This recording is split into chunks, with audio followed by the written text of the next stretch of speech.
हा व्हिडिओ बघा. ह्या व्हिडिओमध्ये काही बेडकं पळत चाललेले जंगलामधून पळत जात असताना त्यांना मध्ये खड्डा लागला. बाकीची बेडकं साईडने गेली पण 2च बेडकं त्या खड्ड्यामध्ये पडली.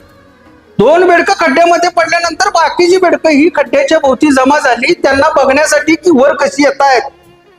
त्यानंतर त्या 2 बेडकांचे अथांग प्रयत्न चालू होते वर येण्याचे. पण वरच्या बेडकांनी सांगितलं हा खड्डा फार मोठा आहे, तुम्ही बाहेर येऊ शकणार नाही, तुमची ताकद वाया घालवू नका. एका बेडकानं ऐकलं, तो त्याची ताकद वाया न घालवता शांत बसला. पण एका बेडकाचा मात्र अगदी पूर्ण जीव पणाला लावून प्रयत्न चालू होता.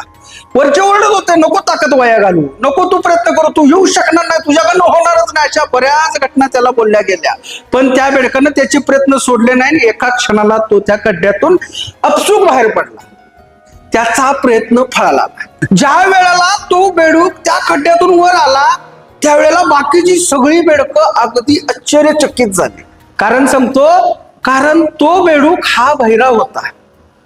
तो बेडूक ज्या वेळेला खड्ड्यातून वर यायचा प्रयत्न करत होता, ज्या वेळेला बाकीची वरची बेडकं त्याला सांगत होती तू तुझा प्रयत्न थांबव, तुझी ताकद वाया घालवू नको, त्या वेळेला त्या बेडकाला असं वाटत होतं की माझे वरचे साथीदार मला प्रोत्साहन देत आहेत वर येण्यासाठी. का तर तो फक्त बहिरा होता. आपलं रिअल आयुष्यामध्ये सुद्धा असंच घडतंय. आपण कोणत्या गोष्टी करायला जातोय, आपल्याकडनं त्या निष्फळ ठरतात, होत नसतात, वारंवार करून सुद्धा त्यावेळेला आपल्याला माणसं ओनेवा भासवत असतात, सांगत असतात तुझ्याकडनं होणार नाही, तुझी लायकी नाही, तुझी पात्रता नाही, तुझ्याकडनं होणं शक्यच नाही.